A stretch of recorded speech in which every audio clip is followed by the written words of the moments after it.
Hello everyone. Leave series का ये तीसरा वीडियो है।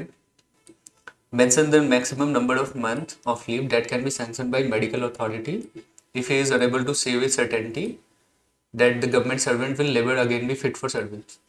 अगर मेडिकल अथॉरिटी सर्टेन नहीं है कि गवर्नमेंट सर्वेंट वापस लौट के काम कर सकता है या नहीं, तो ज़्यादा से ज़्यादा कितने दिन का छुट्टी उसको मिल सकता है। इसका आंसर होगा 12 मंथ। तो यहाँ पे है if medical authority is unable to say with certainty. आ गया, सर्टेन नहीं है कि कब लौटेगा कब नहीं हो लौटेगा, तो in that case not exceeding 12 month, इतना उसको मिल सकता है। 12 मंथ ज़्यादा से ज़्यादा छुट्टी मिल सकता है। ठीक है, आगे देखते हैं। Under word ground prefix suffix of holiday to leave are allowed automatically. तो इसका आंसर हो जाएगा ऑन प्राइवेट ग्राउंड। आप जब छुट्टी पे जाते हैं, प्रीफिक्स या सफिक्स अगर होता है वो खुद मिल जाता है। लेकिन मेडिकल ग्राउंड पे जाते हैं तो सिर्फ प्रीफिक्स मिलता है, सफिक्स नहीं मिल पाता है। जैसे अगर आपने मंडे को मेडिकल ग्राउंड पे छुट्टी ली, तो प्रीफिक्स वाला सैटरडे संडे आपका लीव का पार्ट नहीं है, वो आपको वैसे भी मिल जाएगा बिना आपके लीव को डिडक्ट किए हुए। बट आने वाला जो सैटरडे संडे है वो काउंट हो जाएगा अगर आपने फ्राइडे की शाम को फिटनेस सर्टिफिकेट नहीं ले लिया।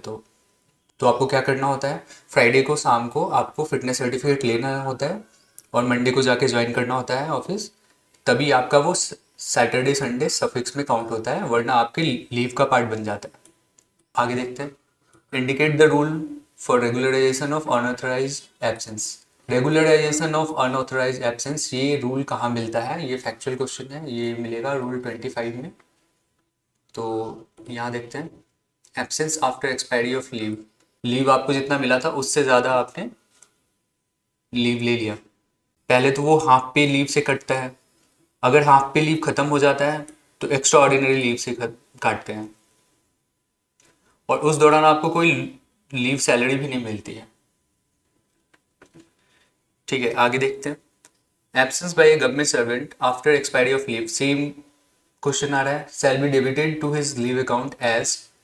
तो अगर हाफ पे बचा रहेगा तो हाफ पे लीव से होगा, नहीं बचा रहेगा तो ईओएल लगेगा। ठीक है, आगे देखते हैं। How many days of earn leave is credited in advance for each half year. ये 15-15 दिन के लिए होता है, हर कंप्लीटेड मंथ के लिए 2.5 होता है। ठीक है, आगे देखते हैं। Government servant who had reach maximum of 300 दिन ऑन 1 जनवरी। 1 जनवरी को 300 डे है उसके पास। फिर 1 जुलाई को 300 + 15 बन जाएगा, लेकिन अगस्त में 8 दिन की छुट्टी ले ली, तो 300 + 15 -8, तो 300 + 7 इसका आंसर हो जाएगा। ठीक है, how many days of earn leave will be shown in his leave account on 31 दिसंबर। 31 दिसंबर को तो इतना रहेगा। फिर 1 जनवरी को उसका 300 + 15 बन जाएगा, क्योंकि 300 + 15 इज मैक्सिमम, इसके ऊपर नहीं जाता। क्रेडिट में मैक्सिमम रहता है 300, और जो नया अर्न करते हैं आप वो हमेशा 15 ही होता है। ठीक है, आगे देखते हैं। A government servant on date of retirement had a maximum number of 300 day earn leave. ठीक है, रिटायरमेंट जिस दिन हुआ उस दिन 300 दिन का ईएल है उसके पास। During his service he has availed 60 day of encashment. Earn leave encashment उसने 60 डेज का ले रखा है ऑलरेडी, मतलब 6 बार लिया होगा 10-10 करके, क्योंकि 10 से ज़्यादा मिलता नहीं है। लास्ट डे पे अगर उसके पास 300 ईएल है या 300 से ज़्यादा है तो उसको 300 डे का इनकेसमेंट मिल जाता है। ठीक है, आगे देखते हैं। If a employ joins duty on 1 July afternoon, his entitlement to EL during the first half year would be. अब देखिए, होता क्या है, आप कंप्लीटेड मंथ के लिए ही 2.5 मिलता है, पर आपने मंथ कंप्लीट नहीं किया तो आपको उस मंथ का 2.5 नहीं मिलेगा, तो कुल मिला के आपको मिलेगा 12.5 दिन का। क्योंकि 5 महीने काम किया, 2.5 के हिसाब से 12.5 बनता है। बट ईएल आपको पता है कि आधा नहीं होता, हाफ ईएल नहीं होता, हाफ सीएल ही होता है सिर्फ। ठीक है, हाफ सीएल होता है, हाफ ईएल नहीं होता। तो ईएल के केस में हम क्या करते हैं, 13 दिन दे सकते हैं, तो इसका आंसर हो जाएगा बी, 13 डे। ठीक है, आगे देखते हैं। If a government servant retires on voluntary retirement on 16 जुलाई फोरनून। मतलब जुलाई में पूरा काम भी नहीं किया, आधे दिन में ही खत्म कर लिया। How many days of earn leave will be entitle to during the half year. देखिए कुछ नहीं मिलेगा उसको, क्योंकि पूरे कंप्लीटेड मंथ होता तो 2.5 मिलता, और 2.5 भी क्या, वो 3 काउंट होता, पर इसने तो 15 दिन ही काम किया, तो इसमें नील हो जाएगा। ठीक है, रूल देखते हैं यहाँ पे है, the credit for a half year in which a government servant is due to retire और resign shall be afforded only at the rate of 2.5 days per completed calendar month। ठीक है, नेक्स्ट क्वेश्चन देखते हैं, which of the below sentences are correct with respect to rule 10 of CCS rule. देखिए ये question पिछले दिन भी आया था, उसमें हमने देखा था कि 30 दिन के अंदर कर सकते हैं। The leave sanctioning authority which grant him leave may consider the commutation of leave. ये भी सही है, लीव सैंक्शनिंग अथॉरिटी के ऊपर होता है, आपका राइट नहीं है, वो उस सैंक्शनिंग अथॉरिटी की मर्जी है वो दे या ना दे, तो ये भी सही है। Adjustment of leave salary due to such commutation of one kind of leave into another shall be on the leave finally granted to him, तो ये भी सही है, जिस तरह का लीव काउंट होगा वैसे ही लीव सैलरी भी उसको ग्रांट होगी, तो ये भी सही है। A government servant has the right to claim such commutation, right नहीं है, तो जिसमें जिसमें 4 है वो तो गलत हो जाएगा, तो 1, 2 और 3 ये तीनों स्टेटमेंट सही है, ये लास्ट वाला स्टेटमेंट गलत है, राइट टू क्लेम नहीं होता कम्यूटेशन। ठीक है, नेक्स्ट क्वेश्चन देखते हैं, if a government servant resign on 30th December, how many day of earn leave will he be entitle to during the half year. तो इसमें क्या है, 30th को रिजाइन किया उसने, दिसंबर होता है 31 का, तो उसने वो मंथ कंप्लीट नहीं किया, तो उस मंथ का उसको 2.5 नहीं मिलेगा, उसको कितना मिलेगा, 12.5, 12.5 क्या, वो 13 काउंट होगा। ठीक है, तो ये उसका 13 हो जाएगा। ठीक है, आंसर हो जाएगा, आंसर बी 13।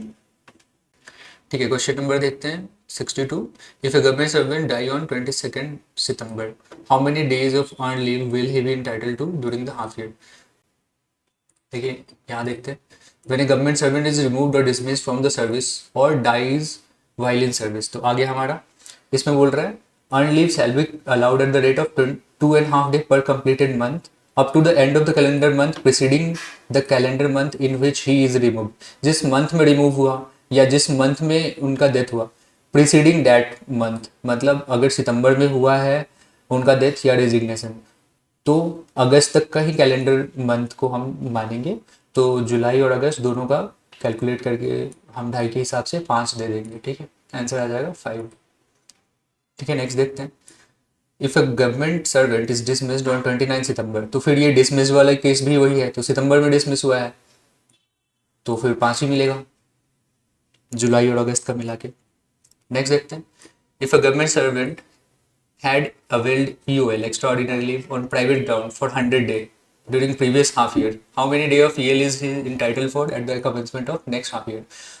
आपने जितना EOL लिया है इस साल, नेक्स्ट ईयर आपके EOL में से उतने EOL का 1/10 कट जाता है, तो 1/10 ऑफ 100 डे कितना हुआ, 10 डेज, 10 डे कटेगा फ्रॉम 15 डेज, तो बचेगा कितना, 5 डेज, तो इसका आंसर हो जाएगा C 5। ठीक है, नेक्स्ट देखते हैं, if a government servant had availed UL on medical certificate for 180 day. देखिए आप यूएल ले रहे हैं, मेडिकल सर्टिफिकेट पे भी हो तो भी 1/10 कटता ही है, तो 180 डे का 1/10 18 दिन कटेगा, क्रेडिट होता है 15 दिन, 18 दिन कट गया तो मिला कितना, नील, ये पूछ रहा है। A government servant remain absent wilfully after leave of 60 days during the previous half year which is treated as dies non, 60 दिन के लिए एब्सेंट हुआ, how many day EL is admissible to him at the beginning of next year। तो इसका भी willful absence जो हुआ वो 60 दिन का था, तो 1/10 इसका कितना हो जाएगा, 6 दिन घट जाएगा, तो इसका आंसर हो जाएगा C 9 days। ठीक है, रूल देख लेते हैं, if a government servant has availed of extraordinary leave or some period of absence has been treated as dies-none। देखो क्वेश्चन में हमारे dies-none बोला था, the credit to be afforded to his leave account at the commencement of the next half year shall be reduced by 1/10 of the period of such leave। 60 दिन का लिया तो 1/10 घटेगा, तो 6 दिन घट जाएगा, subject to maximum of 15 days, ज़्यादा से ज़्यादा 15 ही कट सकता है, ये नहीं कि 15 दिन का ईएल मिलने वाला है उसमें से 16 काट लिया, ज़्यादा से ज़्यादा काट सकते हैं 15, और कम से कम काटेंगे 1/10। ठीक है, नेक्स्ट क्वेश्चन देखते हैं। What is the maximum number of days of EL that can be granted to government servant at the time of one spell? At a time in one spell. एक स्पेल में कितना दे सकते हैं ज़्यादा से ज़्यादा? 180 डेज, 6 मंथ का EL आप एक गो में ले सकते हैं, अगर आपके पास रहा उतना तो। रूल देख लेते हैं। Subject to the provision, maximum earned leave that may be granted at time shall be 180 day in case of any government servant employed in India। ठीक है, आगे देखते हैं। A government servant has requested for credit of unavailed joining time of 6 days to his EL account, which has a balance of 295 days of EL on 30th June. How many days of EL will he be credited as on 1st July? So 295 days पहले से है, 6 दिन का EL और जुड़ जाएगा तो 300 + 1 हो जाएगा। 30th जून को उसके पास 300 + 1 रहेगा, लेकिन 1 जुलाई को 15 और क्रेडिट होगा तो 300 + 16 बन जाएगा, बट मैक्सिमम यही हो सकता है पॉसिबल कि 300 + 15 ही है। ठीक है, नेक्स्ट देखते हैं। When was the HPL restored to principal, headmaster, teacher etcetera working in school of vacation department under central government. तो वेकेशन डिपार्टमेंट में ये लोग आते हैं, प्रिंसिपल, हेडमास्टर, टीचर, जजेस भी आते हैं सुप्रीम कोर्ट के। तो इनका एचपीएल कब रिस्टोर हुआ था? तो ये फैक्चुअल क्वेश्चन है, याद रखना है तो रख ले। ये 1 सितंबर 2008 को हुआ था। ठीक है, आगे देखते हैं। In how many instalment advance credit of half PL HPL is made to one leave account of government servant during a year. कितने इंस्टॉलमेंट में मिलता है? तो 2 इंस्टॉलमेंट में मिलता है, एक इंस्टॉलमेंट में 10 मिलता है। नेक्स्ट देखते हैं। What is the rate of credit of HPL for each completed calendar month. एक कैलेंडर मंथ में कितने मिलते हैं? तो 6 मंथ में 10 मिलते हैं, तो एक मंथ में कितने मिले? 10/6, 10/6। इसका आंसर हो जाएगा 5/3। ठीक है, answer B. If a government servant avails 100 days of EOL, 100 extraordinary leave on private ground, what will be the entitlement of HPL during the next half year? तो HPL पे कोई फर्क नहीं पड़ता, EL में से EOL के 1/10 काट लेते हैं, HPL पे कोई फर्क नहीं पड़ता, तो उसको 10 का 10 दिन मिल जाएगा। If an employee serving in vacation department avails his full vacation in any year, how many day of EL is he entitled in that year? तो कितना मिलेगा? इसका आंसर होना चाहिए था नन ऑफ अबव। इसमें EL क्या है, उनको 40 मिलता है एक साल में, तो इसमें कहीं 40 नहीं है, तो इसका आंसर नन ऑफ अबव होना चाहिए। इसमें नील दे रखा है, आप करेक्शन कर लेंगे। आगे देखते हैं। No government servant while on leave other than, किस तरह का leave, shall ordinary be permitted to take up any other service और एम्प्लॉयमेंट अकॉर्डिंग टू रूल 13 ऑफ CCS रूल। इसका आंसर हो जाएगा लीव प्रिपरेटरी टू रिटायरमेंट। आप जब रिटायर होने वाले हैं उस टाइम पे आपने प्रिपरेटरी लीव लिया है, तो आप ज़रूर यही तो प्रिपरेशन कर रहे होंगे कि रिटायरमेंट के बाद क्या करना है आपको। So leave preparatory to retirement, retirement से पहले जो प्रिपरेशन करते हैं उसके लिए जो लीव लेते हैं, उस दौरान आपको सर्विस या एम्प्लॉयमेंट लेने का छूट मिल सकता है कंपिटेंट अथॉरिटी के द्वारा। ठीक है, सो इस वीडियो का ये लास्ट क्वेश्चन था। आगे का क्वेश्चन नेक्स्ट वीडियो में करेंगे। ठीक है, थैंक यू फॉर स्टेइंग।